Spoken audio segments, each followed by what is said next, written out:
I want to do a very special chord analysis and songwriting exploration of what, in my opinion, is Brian Wilson's finest moment, his crowning achievement, the pinnacle of his enduring contribution to pop music, and the precise point on his Icarus-like journey where he flew closest to the sun. In fact, a case could be made for this being the best pop song ever written.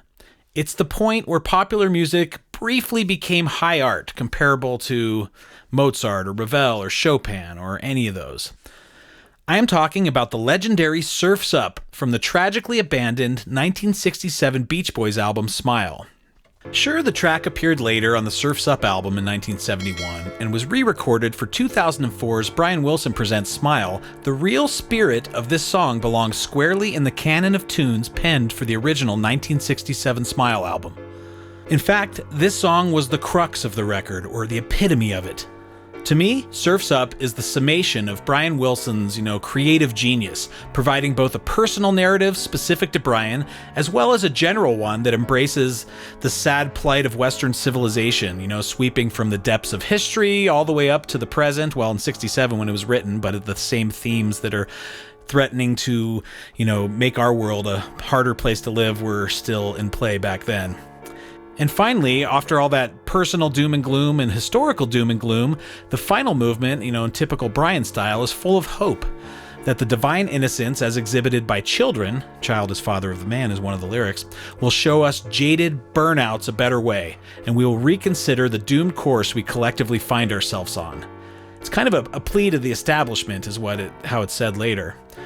Like many great thematic songs, there are plenty of specifics and generalities that make it the type of universal tune that people could interpret from a wide variety of angles, from personal to historical to general archetypes of human triumph and folly, and the hope for betterment that sustains us through the onslaught of darkness. Okay, whew, that was gloomy. Surf's Up contains perhaps Brian's finest chord progression, replete with interesting key changes and a showcase in the absolute mastery of non-root bass notes or chord inversions in pop music. In this song, Brian clearly establishes himself as the greatest master of alternate bass notes in pop music history. Surf's Up features perhaps Brian's most beautiful melody and surely his most chromatic at times. The poignant lyrics penned by Van Dyke Parks are the epitome of the tasteful use of poetry and playful puns in pop music. The seriousness of the poetry is a perfect counterbalance to the playfulness of the puns. He does just enough puns where it doesn't get campy, and it's kind of a weird balance of abstract poetry and puns. In this lesson, I'll do a thorough analysis of the chord progression, the key changes, song structure, orchestration, and production, and I'll also examine the lyrical and thematic content and the cultural significance of this otherworldly song. This lesson has been a long time coming for me, and it may be the toughest song I've ever had to analyze, so buckle up all you songwriters, musicians, and arrangers looking to learn the secrets of one of the greatest songwriters ever so you can use this knowledge in your own music. This is going to be a long and worthwhile lesson. Please take a moment to help me grow this online community. It's really tough to gain much traction these days, but by hitting subscribe below, ringing the notification bell so you know when I release new videos, hitting the like button, and leaving comments, you help me tremendously in my efforts to reach more people with this channel. Pay a visit to my YouTube homepage and hit the playlist tab to see the various categories that I offer, and you can easily navigate to the subjects that most interest you. From the various types of instruction in my music theory, production, and songwriting all the way to my various original music projects, it is all clearly laid out on the playlist page. If you enjoy the content I put out on this channel and want to take this type of learning to the next level, while at the same time providing some financial support to my efforts, then please consider joining my Patreon called High Castle Conservatory. The historical importance and cultural relevance of the song cannot be overstated, although it is largely lost on a society that has allowed music to devolve into a rather superficial role and is not at all prepared to receive the fruit of its message. On a musical level, Surf's Up easily contends with the most complex and beautiful songs ever written. Lyrically and thematically, there is a depth to the narrative and an artistry that I'm not sure has ever been matched by anyone. And as I have said many times, the complexity of Brian's music is not the point of his music, and it tends to actually strike the average listener as simple, pleasant, and beautiful. It takes geeks like me to unearth all the hidden complexity within, like when you lift up the hood of the car and you got all these parts. That's what Brian's songs are like. They just sound nice, but they happen to be very complex. Brian didn't set out to say, oh, I'm going to make such a complex song. laying out all the factors that made the 1960s such a turbulent and pivotal decade in American history, filled with societal unrest, cries for major social change, and ultimately ending in massive disappointment. It's a topic beyond the scope of this video, but suffice it to say that many 60s artists who had these strong hopes that a meaningful societal change was imminent were left bitterly disappointed as the 60s turned into the 70s, and the last chance to, turn this boat around to avoid the mass industrialization, globalization, and the automated, dystopian future that was rapidly encroaching even in 67, and which we're now living in today. The artists were all talking about that. I mean, listen to American Tune by Paul Simon and tell me that isn't a cry to the establishment to turn that boat around. And Surf's Up as well. This is a cry to the establishment and to the sleeping people to wake up. It almost seems to me that Surf's Up is like a premonition of what was going to happen to our generation and what was going to happen to our music. That some great tragedy that we could absolutely not imagine was about to befall our world. There are some really very disturbing, clairvoyant images in Surf's Up that seem to say, watch out, this is not going to last. As a macrocosm, Surf's Up seems to embody this collective disappointment perfectly, and on a microcosmic level, it mirrors the tragedy of the Smile album and Brian's personal downfall that went along with that. Smile was set to be Brian's psychedelic magnum opus, his teenage symphony to God, as he called it, and it would have been released just as those darn hippies were all turning on and developing a growing appetite for more sophisticated and meaningful music and art.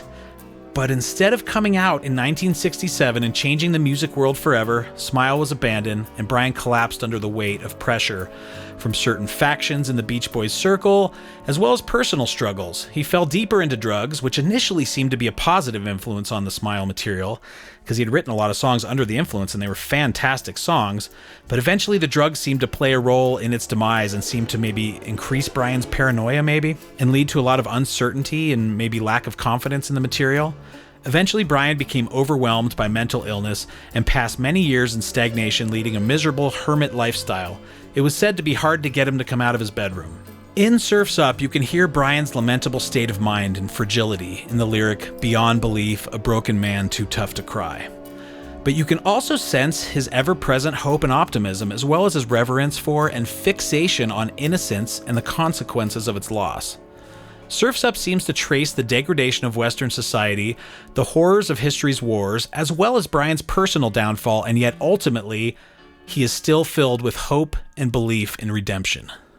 After the success of the wildly psychedelic Good Vibration single, it seemed almost inevitable that the Beach Boys would rebrand themselves as a hip band that had moved beyond the car and surf themes of their early career and established themselves as America's premier music group to an entirely new generation of listeners, as the forefront of the emerging late 60s music scene, highlighted by wild creativity, poetry, and advanced musical sophistication.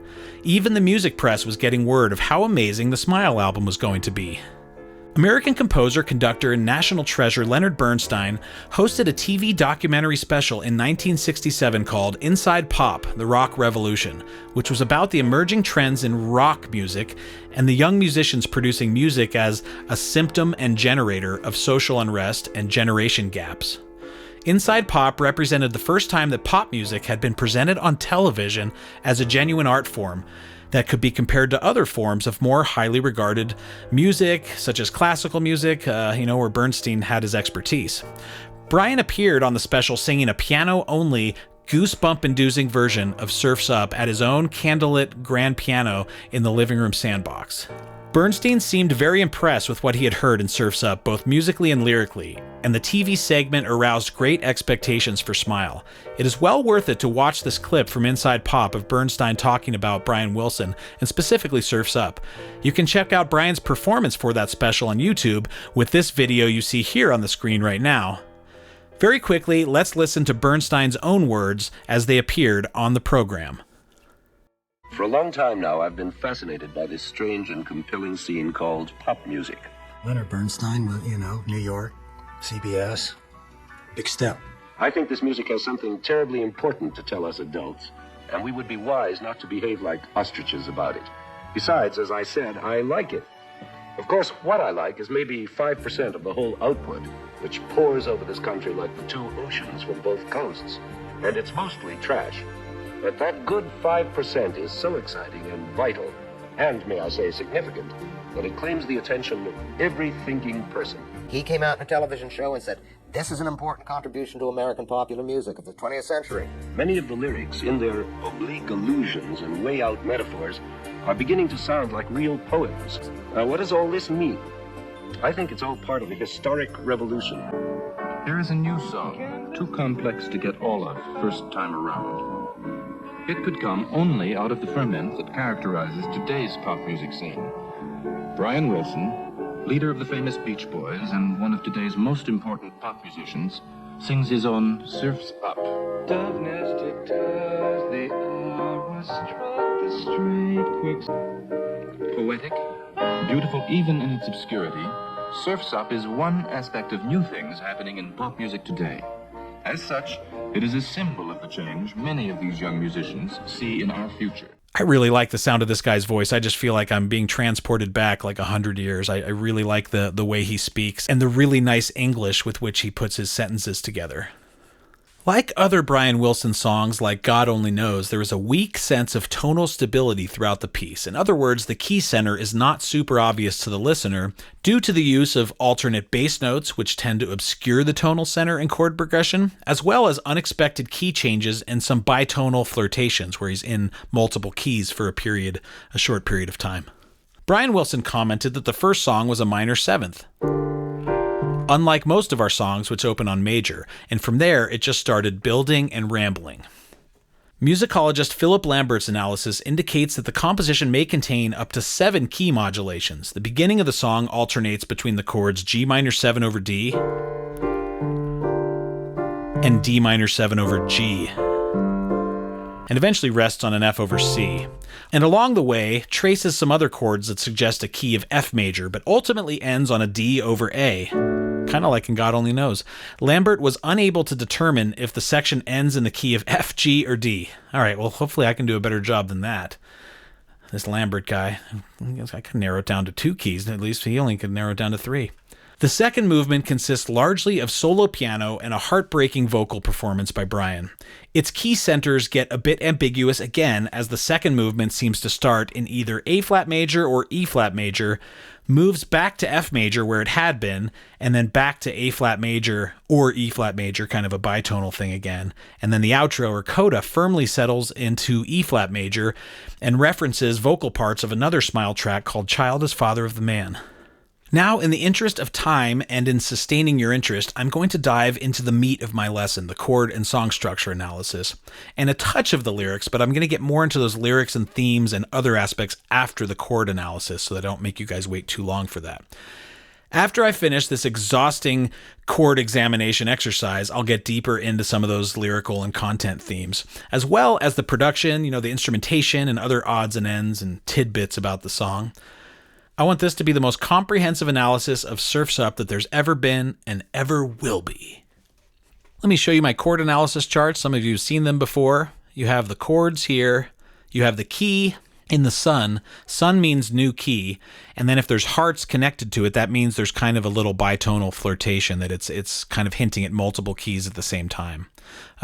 See the section names here, name of the song. There's some repeats. There's a in the key of D, but it's still flirting with F, which it had been in the key of F. So it's all pretty self-explanatory. There's definitely a couple different repeats, first and second endings, section names. But basically what we're just going to be looking for is what are the key changes or the implied keys, or when there's multiple keys implied, what are they and why?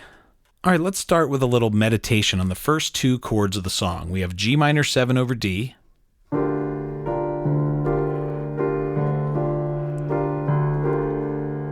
to D minor 7 over G. It's almost like a palindrome, or the same backwards and forwards. G minor 7 over D to D minor 7 over G. So minor chords, remember, you can do a non-chord tone in the bass in this 4. So if you're in the key of D, the 4 is G. You can always do of a minor chord the 4 in the bass.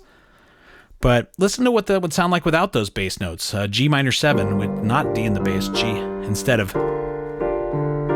it would be G, and then to D minor 7 instead of D minor 7 over G. Super brilliant. Super simple chord change, but super brilliant. No one did bass notes like Brian. Not in pop music. Now, it already sounds ambiguous, right? I can't tell right away that this is in, it doesn't sound like regular minor, because when you add a minor 7, it makes it more ambiguous. Just like when you're in a major, like B flat major, if you had a 6, it makes it more ambiguous or androgynous. And by androgynous, I mean you can't quite tell if it's major or minor. So I've told you before, if you've listened to some of my other lessons, that there is a way to tell which key minor chords might be in. So the first thing you're going to assume is that a minor chord is the relative minor. So if G minor 7's our first one, the relative minor of G minor, you go up a minor third to find relative major from minor, we would get B flat major. So our first thing we'll explore is, could that be in B flat major? G minor 7 over D, that would be 6 in B flat major. Then D minor 7 over G would be 3 in B flat major. So it completely works in that key. But what other key might it work in? There's 2 other ones you can try. So the next thing you're going to assume after that a minor chord might be the 6 of the key is it might be the 2 of the key. So if it's the 2, G minor 7, we're talking about the key of F major then. So G minor 7 would be 2 of F, and D minor 7 would be 6 of F, right? But of course you can't tell any of this because these bass notes are making the listener go, what key are we in? But it sounds nice. So it works in both of those keys. So we're going to have to look somewhere else to find maybe the melody can be an example of which way we're supposed to go. And the difference between B flat major and F major is one note, E and E flat. In F major, it's E major, and in B flat, it's E flat instead of E. You always got to look at the melody to know what key you're in. So the melody goes, it sounds like a minor pentatonic. See, it's not D minor pentatonic though, like it sounds. It's G minor pentatonic. See that? It's purely a G minor pentatonic. And if it was really in G minor, that would lend more credence to that this is in B flat or G minor, like we had explored first. So let's look at the melody and go and check.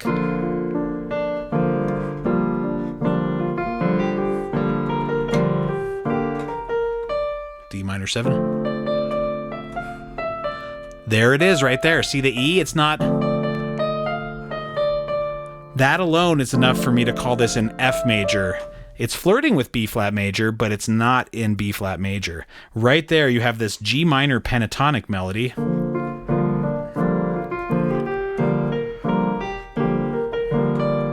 And then you have...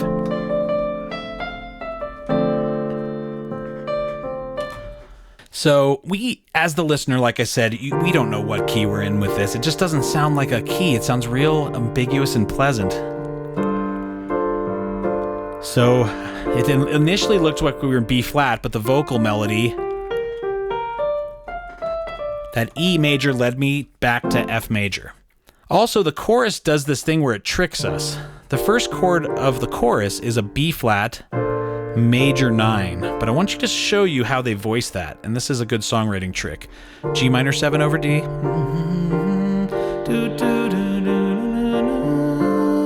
D minor 7 over G. Now all I have to do to make a B flat major 9 is change the bass note. See, that's a 1, 3, 5, major 7, major 9. So we were on D minor 7 over G, but the first chord of the chorus is B flat major 9 to G minor 7. There it tricks us again, because usually when we see a major chord and then go down a minor third, that's 1, 6. Boom, bo, bo, do, do. But I've told you in other videos that there's 2 other things that can be. This could be a 1 to 6 in B flat major. That could be a 4 to 2 in the key of F, or it could be a 5 to 3 in the key of E flat major. So remember, we were already thinking that this song was in B flat or G minor before, but then we were swayed from that one note in the melody. We said, no, let's stay in F major. And then finally, the first chord of the chorus is B flat. So, it is B flat. We were in that key.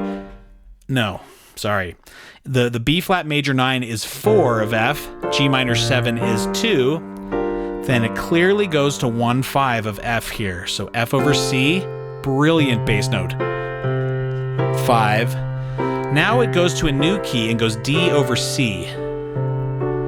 Let me quickly explain what a D over C is. That's a dominant chord, where you've taken that tension of the dominant or the minor 7th, and instead of voicing it up there, you've let it be in the bass. See, there would be a regular D major, a regular D7, but D over C. So, in the key of F, that's the 6th dominant, but it's going to a new key, which is D, and that's basically 1 dominant. And 1 dominant usually takes us to 4. So if you had some simple song and went D major, make it dominant, it wants to go to 4, yes it does. It's a super common songwriting device, is you take a 1, and turn it dominant, and that leads to 4. So that's exactly what's happening here, is the chorus goes, columnated ruins, D over C. Now we're in the key of D. That's 1 dominant. G over D. Give us the time and brush the bed. Are you sleeping? So it's amazing when it does that D over C, is it does the simplest progression in the world, which is 4-5-1. In D, that would be G. There's no simpler and more common chord progression than that. But Brian, not content to just leave it at that, he brings it out of this. And the bass notes change everything. He uses that to get to the key of D. Then we go to 4, G, but it's over its D. Now it goes to A, but over G. There's that dominant 7 in the bass again. It's like an A7 chord, but the 7's in the bass. Are you sleeping? Let me remind you guys again how important a major chord is over its dominant 7th. It's that chord in God Only Knows that's coming up. There it is. See, B over A? It's such an important chord, and it's one of Brian's signature chords. But so instead of going 4-5-1 in G with regular voicings, Brian does this. Puts the 7 in the bass, then goes G over D, A over G. Then we resolve to the 1 of the key, but in typical Brian style, the bass goes to the perfect 5th, which is a very peaceful but still unsettled feeling. It's the first chord of God Only Knows, same one. I may not always... He has this thing sometimes where he doesn't hit the key center of the song he's in, like in God Only Knows, which is an E, and he only ever goes to an E over B with that perfect 5th of E in the bass. It's the same thing here. So he resolves this 4-5-1, and he resolves it to D over A. So it's about the most peaceful, unsettled chord you could have, because in the harmonic series, D would be 1, D would be 2, and A, the perfect 5th, would be 3. So it's the 3rd harmonic, and that's why. So far, what it looks like is we had a progression in F major or D minor, however you want to, those are related keys, F major and the relative minor is D. I like to relate things to the major key if I can, even though I know this song has got a minor bent to it. So in F major, this would be 2 to 6, but different bass notes on both. Okay, and then when we go to the chorus, we keep this voicing the same, and we move up to B flat. It turns it to a B flat major 9, which is 4 of F, to 2 of F, G minor 7, 1 F, so it's over C though, C7, and now to that D over C, which is temporarily the 6th dominant of F, but it's also the 1 of a new key, which is D. So we move to 4, G over D, A over G, magic. And then we up to that resolution to the 1, but over its 5, which is just not quite settled, but still peaceful, like I said. Now, there is one more nonlinear confounding factor to figuring out which key this is. I'm pretty convinced that that's the basic keys, but in the instrumentation, there's this muted picked guitar that goes something like... Then on the second chord, so that's all in F major, right? But the second chord over that D minor goes... We have not had a B major in here at all, and there's no B major in the key of F. So what it's kind of done is it's almost pretending like it's in the key of C, and that's a 2, right? And to make matters worse, the glockenspiel comes in on a little run there that does something like that and acknowledges that B. So just that muted guitar and the glockenspiel acknowledge a note that's not in the key and is not played by any other chords. So it can boom doo doo doo boom boom boom boom boom boom boom boom boom, then boom boom boom boom boom boom boom. And the glockenspiel, when it goes to that second chord of the D minor, acknowledges that B also and does something like...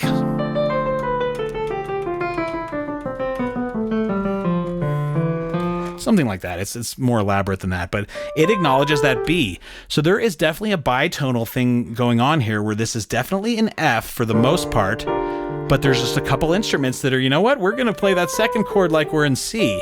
And that, I'd never figured that out about that song until I analyzed some of the parts a little closer, and I said, that's what's going on there. It's a bitonal thing. I still say the song is in F, but just know on that second chord, there's 2 instruments hinting at a C major scale. And D minor 7, if it was C major, would just be the 2, right? So there is a link there. There is a relationship. It's just kind of shocking when everything else was pointing to F major, right? Including the... Really interesting, though. This is one of those things you just find and you're kind of surprised by. This surprised me. So songwriters, memorize that device. You can have a song in a key, but you can have certain instruments hinting at certain notes from another key. I think you all knew that, but I don't hear that often in pop music. And in this case, Brian is benefiting from that key ambiguity that I kept talking about, as no one really is feeling the same way you feel, you know, when you're in a key and you just know what key you're in, like so many songs we've heard before. But when you play Brian Wilson songs, they don't sound like that. Nobody knows where we all do.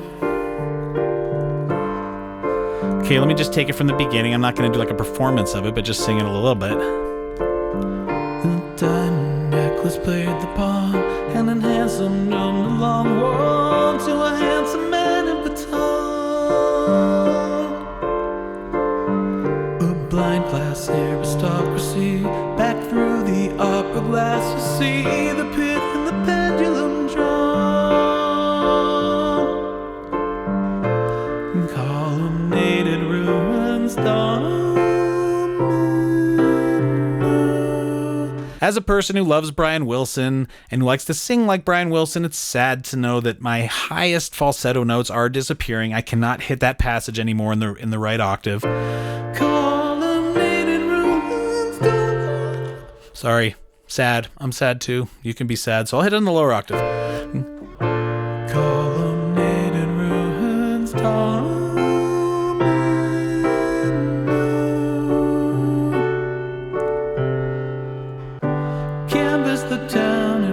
The backdrop.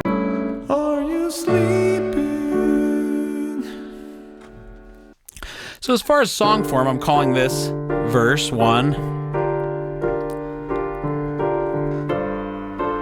And you do that twice because of the repeat, but I'll take it straight to the chorus. Pretend I did it twice.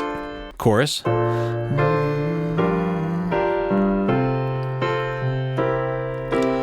Now I'm calling this the post-chorus. And you see some fermatas here, right? It means you slow down or hold it indefinitely. It's easier than writing more empty bars. Then you can cue each other. It's hard to do a metronome to that, obviously. So then you take the repeat back to the beginning and you do verse 2. Really quickly, I'm not going to get too into the lyrics here, but let's do it just a little bit. Brian said, "It's a man at a concert. All around him there's an audience playing their roles, dressed up in fancy clothes, looking through their opera glasses, but so far away from the drama, from life. Back through the opera glass, you see the pit and the pendulum drawn. That is clearly a mockery of the establishment which controls, and the blind people that are too asleep to see through it." Are you sleeping? And Brian says the music begins to take over. Columnated ruins domino. Columnated ruins domino. It's a fantastic lyric. Apparently Mike Love didn't like it, is what the word on the street is. But Brian says it symbolizes the collapse of empires, ideas, lives, and institutions. Everything has to fall, tumbling like dominoes. So cool. Columnated ruins domino.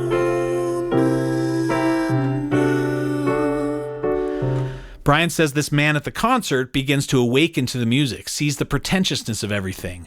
The lyric says, "The music hall a costly bow." The music hall a costly bow. Hall a costly bow. Yeah, that's Van Dyke's puns.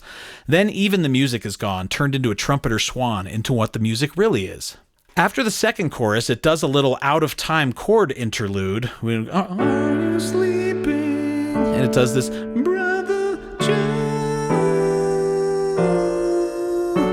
And that leads us into the second movement. Perhaps that second movement represents the dream that snooty concert goer had fallen into, a step back in time historically. So the second movement has a very different vibe than the beginning and is perhaps a dream, a step back in time. Let's look at the lyrics real quick. Dove-nested towers, the hour was strike the street, quicksilver moon, carriage across the fog, two-step to lamplight cellar tune. Brian says about this part, the narrator, he's off on a vision, on a trip. Reality is gone. He's creating it like a dream. Dove-nested towers is Europe a long time ago. Then the lyrics say, the laughs come hard, an Auld Lang Syne. That song, would all acquaintance be forgot, da, da, da, da, da, da, da. People singing and sitting around to honor the people that came before us. But in this case, it's people kind of deluding themselves. Brian says it's the poor people in the cellar taverns trying to make themselves happy by singing. He says then there's the parties, the drinking, trying to forget about the wars, the battles at sea. The lyric says, while at port, do or die. It's ships in the harbor battling it out, a kind of Roman Empire thing, he said. I think that's so cool. But anyway, alternate bass note master Brian Wilson has something in store for us at the beginning of this movement, just like he did at the beginning of the first movement. If the first movement, he gave us G minor 7 over D to D minor 7 over G, and it created a lot of ambiguity concerning which key we were in.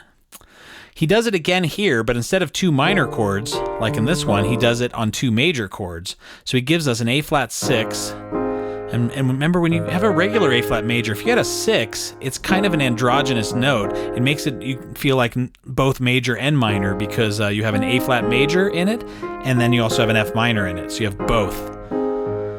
And then he goes to E-flat over B-flat, which that bass note, just like in God Only Knows, creates another kind of ambiguous note. So we were at the end of the first movement when it goes, are you sleeping? And it does this little interlude chord buildup. Brother John. Unannounced modulation to a new key of either A-flat.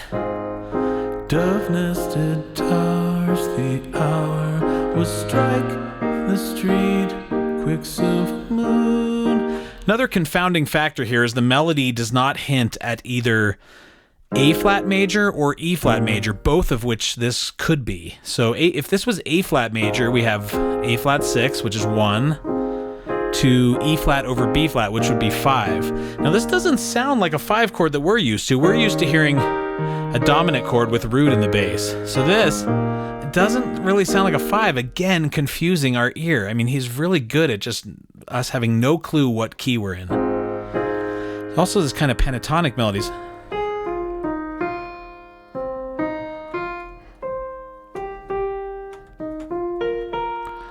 Really, the melody does not hit at any note that makes it specific to either A-flat major or E-flat major. Because if this was E-flat major, we would have 4 A-flat 6. It's 4 to 1 E-flat over B-flat.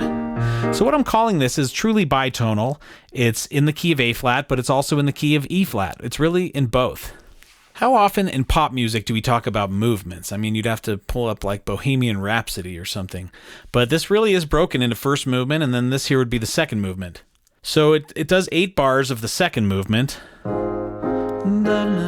toss the hour will strike the street, quicksilver moon. Repeat. Carriage across little fog, to step to lamplight solitude. An unannounced modulation back to F, and I'm calling this bridge 2. And it totally snaps into this different vibe of the second bridge, where it goes back to F major and goes 6, 2, 5, 1. The maps come out in old land zone.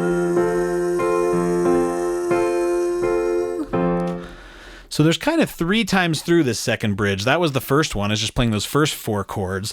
And then when it says first ending here, what it does is speeds up the tempo and does the melody like real fast. And then ends on this diminished chord where I called it C7 flat 9, because I wanted you to understand the dominant 7 relationship. Even though that's really just an E diminished chord, C7 flat 9 over E, I wanted you to see that it was a 5-1 in F.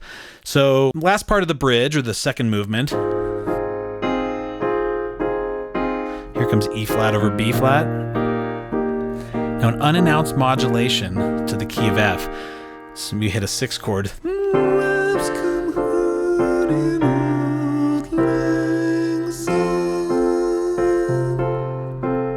Then it speeds up the melody. The glass was raised, the riot rose, the fullness of the wine, the dim last toasting. I'll be damned if that's not the most chromatic melody I have ever heard in pop music. I mean, come on. The glass was raised, the fire rose, the fullness of the wine, the dim last toasting. Then it does a repeat and does it just like before. While it poured into our time. Now it slows it down and makes that chord twice as long instead of making it faster and shorter, and does that fast melody but slowed down to half speed. A choke, remember? A choke. Instead it goes, a choke of grief, and I, beyond belief, a broken man too tough to cry. Notice it doesn't do the diminished that time, it just goes right to 1 and lets it be 9-1. Then it goes right back to that beginning of the second movement, the same chords, that where it said of nested towers, but it's different. I call this the Surf's Up chorus. So this is where it says surf's up, aboard a tidal wave. There's really a lot of humor here. I don't know if you guys know the pressure Brian had been under at certain points to like write more surf songs, write more car songs. I could just see him, I don't know that it happened like this, but I could just see him like, hey, you want a surf song? Here you go.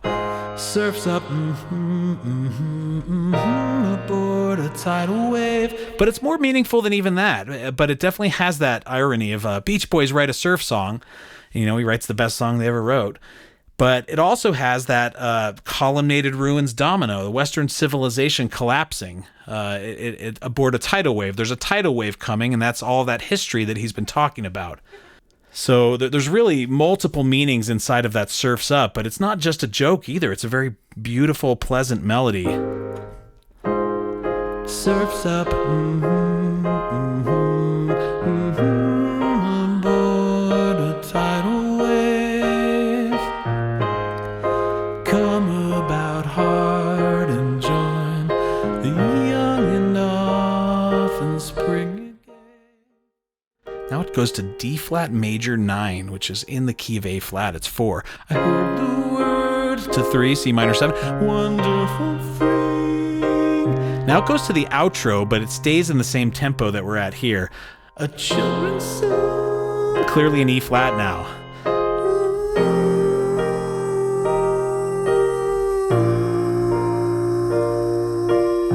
Now it keeps repeating that, but the tempo does change after the first repeat. It changes to this kind of thing.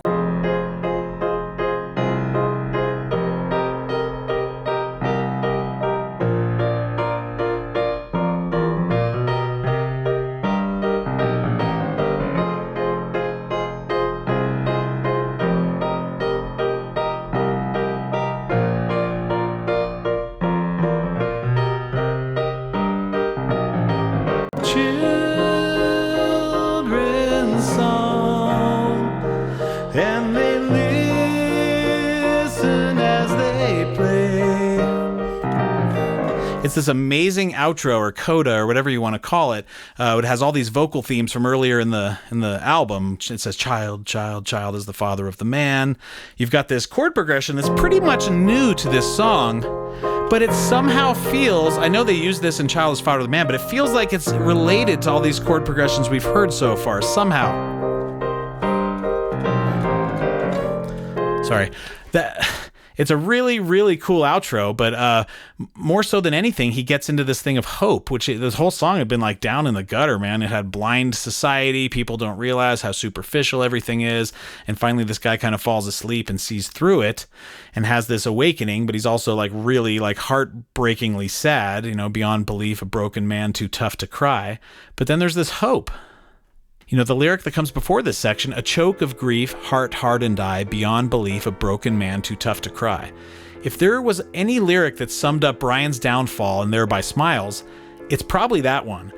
Brian says for a choke of grief, at his own sorrow and the emptiness of his life, because he can't even cry for the suffering in the world for his own suffering. And then it changes to that Surf's Up chorus, and things kind of get optimistic again. Surf's up aboard the tidal wave, come about hard and join the young and often spring you gave. Turn the boat around. Come about hard is a sailing term that means turn the boat around for this disaster course we're on for society, establishment, people that are asleep. We can turn this boat around. Join the young and often spring you gave. The children, the innocents, go back to that.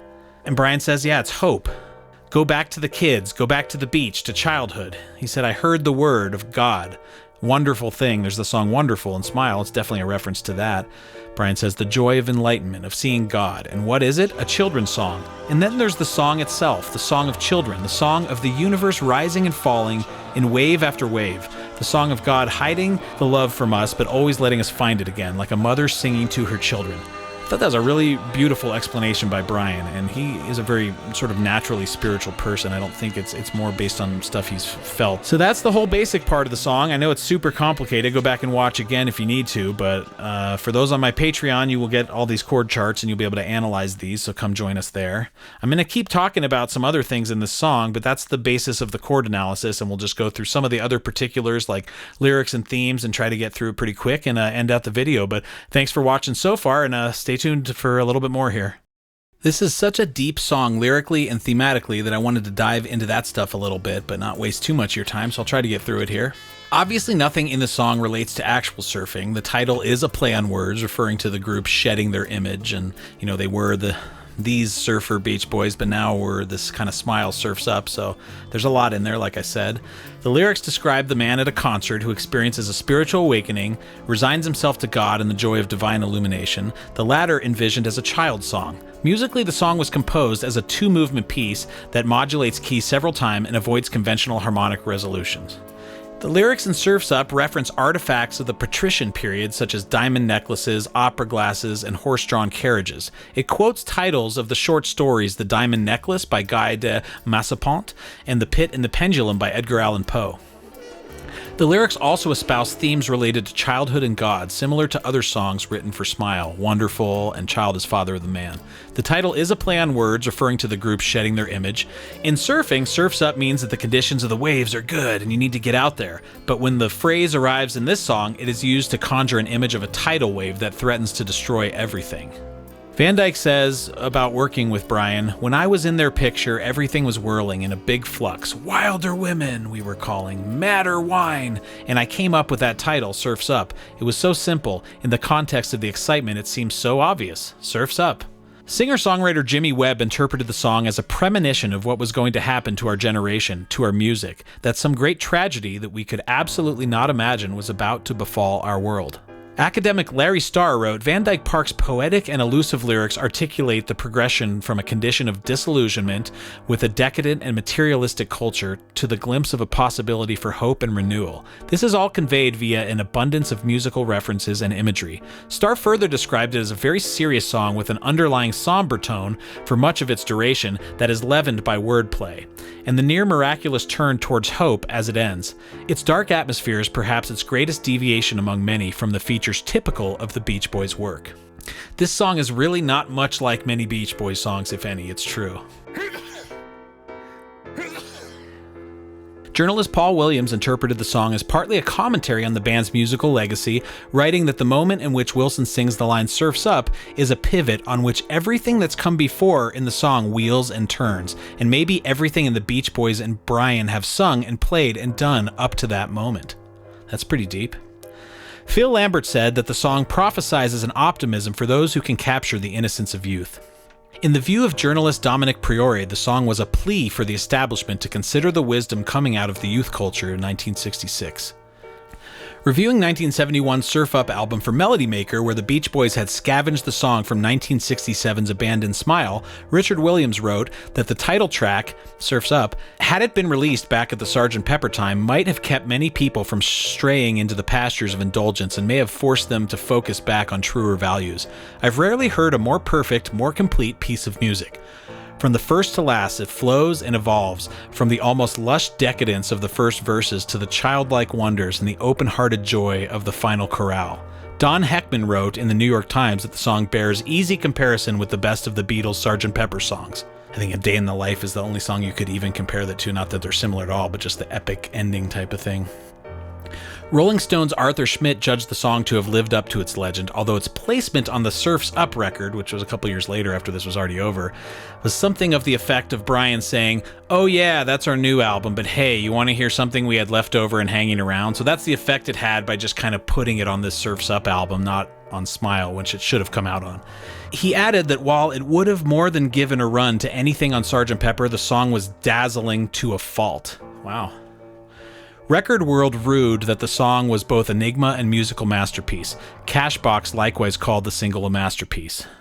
Writing in his book Inside the Music of Brian Wilson, Philip Lambert named the song the soul of Smile and the sum total of its creator's most profound artistic visions. I think that's totally true. With its perfect marriage of an eloquent lyric with music of commensurate power and depth. Songwriter Elvis Costello said that when he discovered a bootleg tape of Wilson performing the song, it was like hearing a tape of Mozart. It's just Brian and his piano, and yet it's all there in that performance. The song already sounds complete. Record collector Jamie Atkins said it was so far ahead of the work of their contemporaries that it is not entirely surprising Wilson found himself recoiling from its sophistication and majesty, the songwriting equivalent of scaling Everest, only to find yourself thinking, well, what now? Some cool insight from all these little tidbits here. As far as the instrumentation and production, it's a little bit on the simpler side for Brian, which is cool. During the verses in the beginning, he wanted it to sound fancy and sophisticated like you're at an opera house, and I think he's using keys, which is supposed to sound like jewelry rattling, but there's upright bass, there's French horns, trumpet, car keys, hi-hat. There's a baritone guitar that's muted, Fender bass, there's a piano and a glockenspiel, and that is pretty much it, I think, for the whole song. So the first part has more of those instruments, and then the second part has pretty much piano and vocal. And at the end, a few instruments might come back, maybe the electric bass, I'm not 100% sure, and lots of vocals. So pretty sparse, honestly, by Pet Sounds standards. Let's just go over the lyrics one more time. We've already talked a lot about it during the body of the chord analysis, so I don't want to keep beating all that, but I'll just take it from the beginning, and anything that kind of pops out, I'll say it, and then we'll just move on. A diamond necklace played the pawn, hand and handsome drummed along to a handsome man in baton. So hand and handsome is obviously a pun on handsome, but the handsome man in baton, everyone's going to the conductor. The diamond necklace played the pawn. Is that playing the pawn like I don't have any other move in chess, or pawn like you go do my bidding? Those are all in that idea. So snobby people, the aristocratic opera house, looking through their glasses yet so far away from life. That's the scene they're painting here. A blind class aristocracy, back through the opera glass you see the pit and the pendulum drawn. Read about the summary of Edgar Allan Poe's Pit and the Pendulum, kind of one of those existential dilemmas. Can't really get all into it here, but referencing that. Then columnated ruins domino. I just picture these big Greek columns of the ruins of all of history and dominoing like a tidal wave hitting them. Canvas the town and brush the backdrop. So a blank canvas and you make your own scene. You use your imagination, whatever you want to say. Like, I don't know if he's trying to encourage the guy or the guy's falling asleep. Like Brian says, the guy starts to drift off. Hung velvet overtaken me, dim chandelier awaken me to a song dissolved in the dawn. He's off on the trip, he's off on the dream, or whatever. The music hall a costly bow, the music all is lost for now. Another Van Dyke pun. Hall, a costly bow, hall a costly bow. The music all is lost for now. The terrible tragedy that's coming. To a muted trumpeter swan, even the music is gone now. Columnated ruins domino, canvas the town and brush the backdrop. Are you sleeping, Brother John? So, society, are you asleep?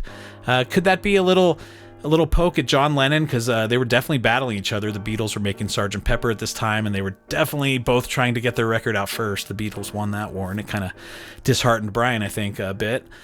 Who knows if that Brother John is John Lennon or something else, but Are You Sleeping is definitely a call to wake up, right? So then we drift off into that other section, the totally different bridge. Dove-nested towers, like Europe, way back in time. The hour. Dove-nested towers, the hour was strike the street, quicksilver moon. Kind of painting one of those carriages on the path, the cobblestone path. Carriage across the fog, two-step, two lamplight cellar tune. The laughs come hard in Auld Lang Syne.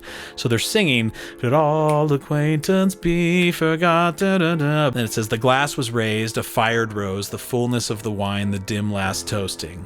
While at port, a do or die. It sounds like we're just gonna all die here or something like that. I don't know. I don't know everything about the fired rose. Maybe leave in comments if anyone has any insight into those lyrics. But his lyrics are pretty abstract, and I know, interpreting poetry is an art form, and I'm not like some master at that. So there's probably way more meanings in there than that. While at port, a do or die, like a do, the French word, but do or die. It's a pun. Another pun. Puns are all over the place in Van Dyke's words. A choke of grief, heart hardened I, beyond belief, a broken man too tough to cry. Then it goes to that Surf's Up chorus. There's that hope. Surf's up aboard a tidal wave. Come about hard and join the young and often spring you gave. I heard the word, wonderful thing, a children's song. And it says a children's song, and we listen as they play. Their song is love, and the children know the way. And there's all these vocals saying the child is the father of the man. So yeah, there's a ton in there I probably didn't get. So if you guys know any insights to any of those lyrics, please leave them in the comments below. I'm delighted to hear about them. When I look on different websites, people commenting about the meanings of the song, there's some interesting stuff around. Someone said, this song is about the innocent spirituality and innate love of youth, contrasted against the many imperfections and failings of adult society who are pictured in a theater, oblivious to what is going on outside. It is thought Van Dyke Parks was reflecting on the protests going on in America at the time about the Vietnam War. The phrase, "Are you sleeping, Brother John?" is a reference to the children's song, Frère Jacques, of course, Frère Jacques. The reoccurring phrase at the end, "The child is father of the man," is a quote from William Wordsworth's line in the poem, "My Heart Leaps Up." This song is a mosaic of poetry and lyrical imagery as a protagonist who is dealing with the responsibility of adulthood while lamenting the loss of childhood innocence. The surf is up, and the tidal wave of adulthood and responsibility is formed. The movement from childhood and fun to responsibility and adulthood is overwhelming, and the man mourns the loss of innocence. That's a kind of an interesting take that's a little different than all the historical stuff I was saying, and probably could also be true. Good songs have lots and lots of interpretations, and that's one of the characteristics of great lyrics. Surf's Up is a song that is so complex in its beauty that it's hard to put into a category. It's like a pop symphony bordering on classical with a touch of psychedelic added to it. A strange but beautiful trip on a musical journey, this song conjures up all kinds of thoughts and dreams and faraway feelings and is a true masterpiece. I agree.